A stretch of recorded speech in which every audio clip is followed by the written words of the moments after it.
వచనం, ప్రభువైన యెహోవా ప్రతి వాని ముఖము మీద బాష్ప బిందువులను తుడిచివేయను. హల్లెలూయా. చూడండి ఎంతమంది అయితే ఉదయకాల వాగ్దానం వింటారు సిస్టర్స్ అండ్ బ్రదర్స్. ప్రతి ఒక్కరు మీ జీవితంలో మీ కుటుంబంలో దేవుడు గొప్ప అద్భుతం చేయబోతుంది. హల్లెలూయా. చూడండి ఏమంటుండో, ప్రభు అయిన యెహోవా కదండి, మన దేవుడు ఏమంటుండో, ప్రభు అయిన యెహోవా ప్రతి వాని ముఖము మీద కదండి.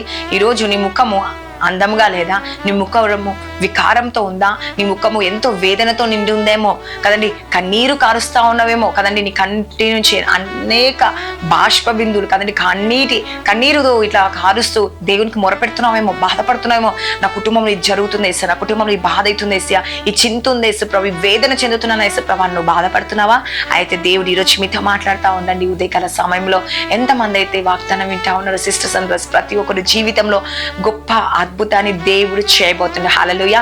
నీకు శాంతిని, సమాధానాన్ని ఇవ్వబోతుండు, నెమ్మదిని కలిగచేసే దేవుడు అండి, ఆశ్చర్యం కలిగించే దేవుడు. నీ జీవితంలో అనేక చీకటి శక్తుల నుంచి, అంధకార శక్తుల నుంచి విడిపించడమే కాకుండా ముఖం మీద బాష్ప బిందులు తుడిచివేయను. హల్లెలూయా. ఏం చేస్తాడంట అండి?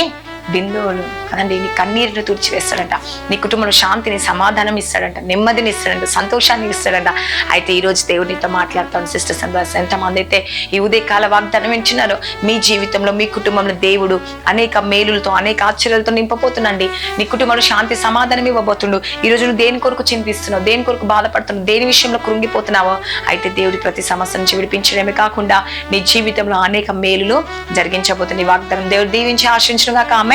ప్రతి ఒక్కరు కళ్ళు మూసుకొని ప్రార్థించుకుందాం. స్తోత్రం పరిశుద్ధాత్ముడ యేసుప్రభు. ఎంతమంది అయితే ఈ ఉదయకాలము యేసుప్రభు వాగ్దానం వింటున్నారో, వారి జీవితంలో గొప్ప అద్భుతం వాళ్ళు చూడునుగా యేసుప్రభు.